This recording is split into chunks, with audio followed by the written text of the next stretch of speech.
folks. First of all, they did the light method with the bands. That band reduces the weight at the chest, 95 pounds. Kenny and Rob worked up to 615. Kenny, everybody, he's world famous, 2 world records. And then Rob's done 660 bench in a full meet, total 2275. He's only 23 years old. He's only been in 6 power meets. Then you watch Amy. Now, Amy Weisberger is the strongest pound woman in the world. So 1180 in the 123s. Plus, the next week he came back and benched 2 world records, 286 and 292 in the 123s. Then you watch me do a set of JMs. Always lower the bar, straight down over the clavicle, tilt the wrist back, put all the pressure on the tricep muscles by the elbow, then extend it straight back up. Then you watch the guys do some dumbbell extensions with and without bands. The bands help on the resistance curve. Makes you a lot stronger locking out the weights. And then after workout, we didn't do everything, but lots of lats. That's after the tries. Tries most important. Lats next. Upper back, delt raises. And you watch Dave Tate do some sled work for the upper body. It's great for GPP, great for football, all sports, but really powerlifting. As far as the shirts, you want to know what shirts we wear. The best shirts in the world are the Inzers. We wear denim, and they have a special cut. You don't want the elbows out to the side. You want the elbows tucked, and where the bar will go in a straight line where there's no rotation of the rotators. And when you turn your elbows out, that's where everyone will stick. You also have rotator injuries and soft tissue injuries to the pectorals. People ask me, why is change different than weight? You'll notice how we had the chains on the bar. That is the correct method of how you put a chain. When the barbell was at Amy's chest, basically, there is no weight on the chain weight is all on the ground. As she locks it out, she locked out in that workout actually 3 large chains, which would be 60 extra pounds. And that's how that works. As the weight comes off, it goes in the relationship of the strength curve. As the weights come off the ground, it gets heavier and heavier and heavier. As you lower down, it lightens. That's the way the resistance should be. It's called the resistance curve.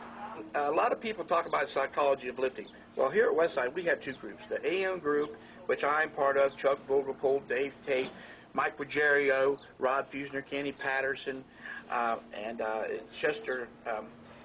These are the strong guys. These guys total 2,200 pounds. There's actually 4 of us squat 900 pounds. All the world records trained in. In the evening crew, it's a different group. They squat approximately 820 pounds on the average and bench in the mid-5s up to the high 5s. The difference is, this gym, there's always animosity, emailing each other back and forth, leaving notes on the board, constantly fighting among each other until we go to a contest. Then when Westside goes to a contest, it's a clan. Everyone's for each other.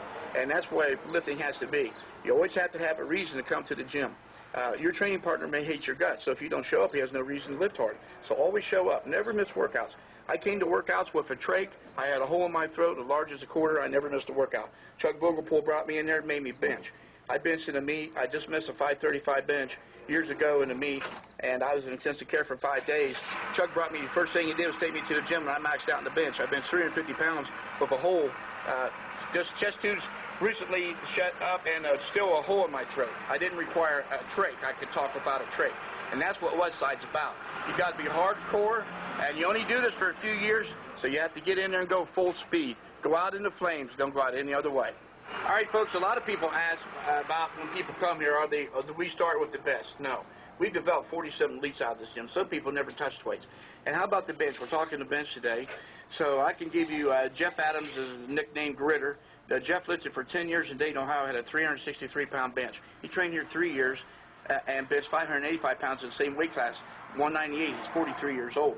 Another fellow, Matt Smith, came. He had a 505-pound bench. He was locked there for about a year and a half. He came and trained at Westside. He's always lived here in Columbus as well. Matt came in here, and inside of 10 months, he's done 585. Now, what about the elite? George Halbert, when George trained here in Columbus, he had a 475-pound bench press for 2 years. George came into this gym being stuck for 2 years, and in 1 year, he benched 628 pounds.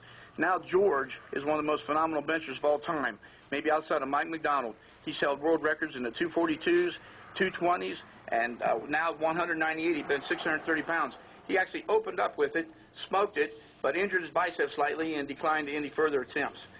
So that just gives you an idea how people progress here. It doesn't matter. It's the training. Training is not what people think. It's biomechanics, physics, and mathematics. Anybody can pick up weights. This old stuff of 5s and 3s is so archaic, it's pathetic. Progressive overload. It's actually called a progressive gradual overload. That's what Milo did. Remember him picking up the calf?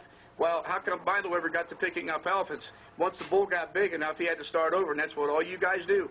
You start over and reach the same point, failure. This is the most modern method of training. It's known as one day is a dynamic method, where it's development of speed and starting strength. And then this is a maximal effort method where we max out every Wednesday all year long. No one else can do it this way. And we use the conjugate method where we switch exercises every week, and you put in special exercises to your particular needs.